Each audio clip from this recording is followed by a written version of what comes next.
গুরুত্বপূর্ণ একটা জায়গা হলো হাতির ঝিল। এবং আমাদের 12 আসনের জন্য আমার যে 12টা প্রতিশ্রুতি রয়েছে, নির্বাচনী প্রতিশ্রুতি, তার একটা প্রতিশ্রুতি হলো নান্দনিক হাতির ঝিল গড়ে তোলা। এই হাতির ঝিলের লেকে দেখেন, আমরা যখন আজকে এসেছি সরজমিনে পরিদর্শন করতে, পানির কিন্তু একটা দুর্গন্ধ আমাদের সবার নাকে আসছে না ভাই? তো আমরা চাই যে এই যে পানিটাকে আরো বিশুদ্ধ করতে, যাতে একজন এইটা পুরোটা একটা ঢাকার ভিতরে দর্শনীয় স্থান হিসেবে, নান্দনিক হাতির ঝিল হিসেবে আমরা গড়ে তুলতে পারি। তো পানির সমস্যাটা আমরা দেখলাম, ইনশাল্লাহ আমি যদি জনগণের ভোটে নির্বাচিত হতে পারি, এই হাতির ঝিলে পানির সমস্যা, যেটা পানির দুর্গন্ধ, এইটাকে দূর করা হবে, যত্রতত্র যাতে ময়লা না ফেলা হয়। আর একটা অভিযোগ আমি এখানকার দর্শনার্থী বা যারা পথচারী যাত্রী রয়েছেন, যারা এই ওয়াটার বোর্ডে পারাপার হন, তাদের কাছ থেকে শুনলাম যে এখানে নিরাপত্তার যথেষ্ট অভাব রয়েছে।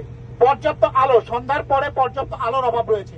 এখানে অনেক অপরাধ হয়, ভ্রাম্যমাণ যৌনকর্মী থেকে শুরু করে চাঁদাবাজি, এখানে মানে আপনার কিশোর গ্যাংয়ের উপদ্রব, অনেকে ছিনতাইকারী, ছিচকে সন্ত্রাসী যাদেরকে আমরা বলি, এই বিষয়গুলো কিন্তু এখানে রয়েছে। এখান থেকে এগুলোকে দূর করতে হবে। আমরা নিরাপদ একটা হাতির ঝিল করব।